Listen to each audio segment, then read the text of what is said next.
The proclamation of the Holy Gospel according to Luke. Jesus journeyed to a city called Naim, and his disciples and a large crowd accompanied him. As he drew near to the gate of the city, a man who had died was being carried out, the only son of his mother, and she was a widow. A large crowd from the city was with her. When the Lord saw her, he was moved with pity for her and said to her, "Do not weep." He stepped forward and touched the coffin. At this, the bearers halted, and he said, "Young man, I tell you, arise." The dead man sat up and began to speak, and Jesus gave him to his mother. Fear seized them all, and they glorified God, exclaiming, "A great prophet has arisen in our midst, and God has visited his people." This report about him spread through the whole of Judea and in all the surrounding region. The Gospel of the Lord. Our Gospel passage for this Sunday is taken from St. Luke. We have been reflecting on life, a gift of God, a precious gift. But this life is supposed to be our gift also to other people. Life for others. We have been given life not just for ourselves, but so that that life will be used as our gift of service and love to other people. In the first reading, the prophet Elijah, through the power of his prayer and through his action of stretching his body over the dead body of a boy, the son of a widow, was able to perform a miracle. It is God's miracle. It is God restoring life to the boy, but through the prayer and the action of Elijah. At first, the mother thought that the presence of the prophet was God's punishment to her, a sinner. But no, it became an occasion for her to witness the power of life coming from God. But look at what Elijah did. The boy restored to life was given back to his mother. Elijah did not say, "Now, boy, you are alive, go out, play, enjoy your life." No, he was brought back to his mother, a widow. And we will explain that later when we go to the Gospel. In the second reading, Paul recounts to the Galatians his own death brought about by blindness, by his zeal for the traditions of his fathers and mothers in the faith. But it was a form of death because he could not see anymore the truth or the beauty in the Christian faith. He even persecuted the church. But thanks to God's graciousness, God's favor, Jesus, the risen one, encountered him, and there was new life, not for him to enjoy. The life that Jesus gave him was for mission. So, yes, you may be restored to life physically, or you are restored to life in the spiritual realm, a new mindset, a new worldview thanks to faith. Even that, no life is given for the consumption of the one possessing life. That life is for others. In the case of St. Paul, it is for evangelization, for mission. Let us go to the Gospel. Jesus was in the Galilean town of Naim. And there, he encountered a procession, a funeral procession. The only son of a widow was being brought to his final resting place. And the people of the town accompanied the widow. Jesus, seeing this procession and getting to know that the one who died was the only son of a widow, felt compassion for her. The compassion of Jesus for the widow.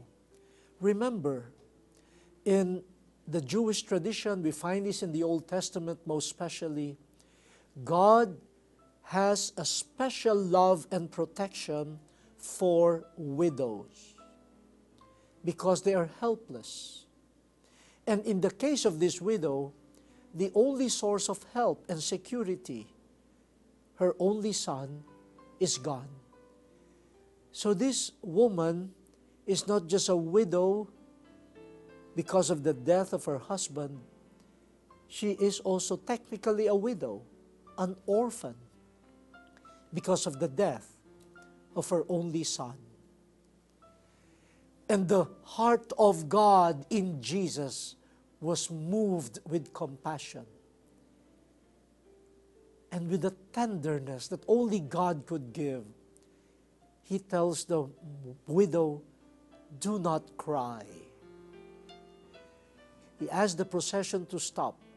He even touched the litter where you find the dead person. That would render him impure if you follow the ritual laws of the Jews. But no matter. His compassion was stronger than the imputation of impurity on him. Then he talks to the dead son, telling him, "Young man, I bid you get up." In the case of Elijah in the first reading, he had to pray to God because he could not do it. The prophet had to beg God to have pity on the widow and to perform a miracle. But Jesus, by the power of His word, "Young man, I bid you, I command you, get up," the miracle happened. We have more than a prophet here. This is not just another Elijah. He possesses the power of God, who created by His word, "Let there be light," and there was light.